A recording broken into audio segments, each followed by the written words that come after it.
C'est avec un profond sentiment d'honneur et de responsabilité que je prends la parole aujourd'hui, à ma qualité de président de la Confédération AES, à l'occasion de l'ouverture solennelle de la première session confédérale du Conseil des ministres de l'AES.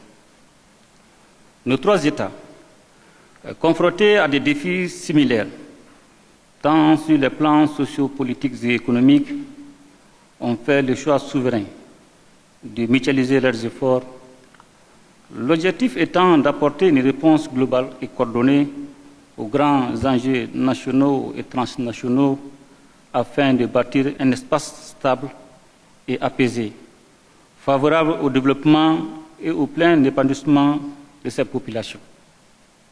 Le traité portant création de la Confédération des États du Sahel, AES, adopté à Niamey le 6 juillet 2024, a formalisé le cadre de cette nouvelle alliance en définissant les fondements et objectifs à réaliser en matière de défense et de sécurité, de diplomatie et de développement.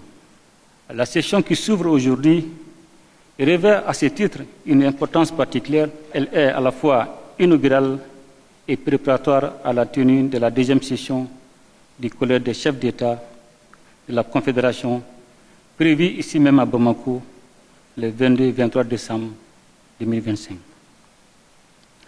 Mesdames et Messieurs, la composition de cet organe qui regroupe les ministres en charge de la défense, de la sécurité, des affaires étrangères et des questions de développement démontre toute son importance dans le chemin institutionnel de la Confédération. Les points inscrits à l'ordre du jour de cette première session confédérale du Conseil des ministres sont nombreux et portent sur des domaines de grands intérêts pour le futur de la Confédération. En effet, il vous sera demandé d'examiner certains documents, notamment le rapport d'activité sur la mise en œuvre de la feuille de route de l'A1, les projets de protocole additionnels devant régir chacun des trois piliers, ainsi que les sessions confédérales des parlements. Il vous reviendra également d'approfondir les réflexions sur les acquis et les perspectives de cette alliance pour diligenter la réalisation des objectifs du traité conformément aux orientations du Collège des chefs d'État, et particulièrement en matière de sécurité, de développement et de renforcement de notre position sur la scène régionale et internationale. Mesdames et Messieurs les ministres, l'examen des différents projets de protocoles additionnels est une étape indispensable à leur adoption au cours de la deuxième session du Collège des chefs d'État.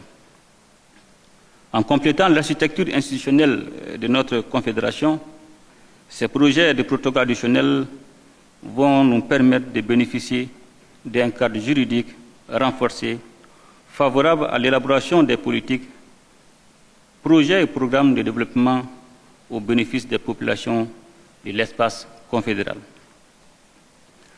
J'ai saisi la présente occasion pour vous féliciter, au nom de mes frères, leurs excellences, le capitaine Ibrahim Traoré, président du FASO, chef de l'État, et le général d'armée Abdourahmane Tchani, président de la République du Niger, chef de l'État, pour votre profond engagement dans la réalisation des objectifs de la Confédération.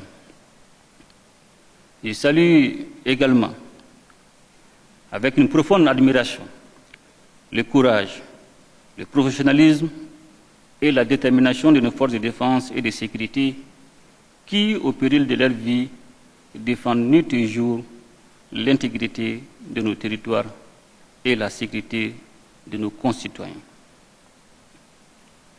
L'Afrique, et en particulier l'Afrique de l'Ouest, est unie par une histoire pluriséculaire, une culture partagée et une géographie commune.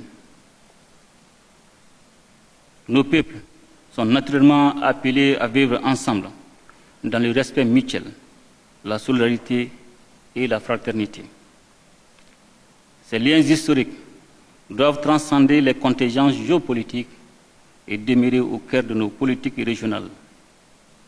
Dans cet esprit, notre Confédération s'est engagé à promouvoir un espace de libre circulation des personnes et des biens au bénéfice de tous les ressortissants de l'Afrique de l'Ouest.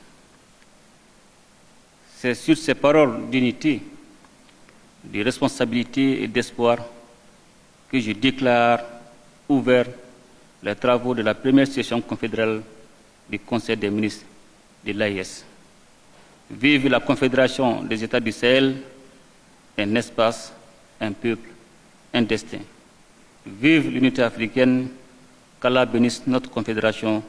Je vous remercie.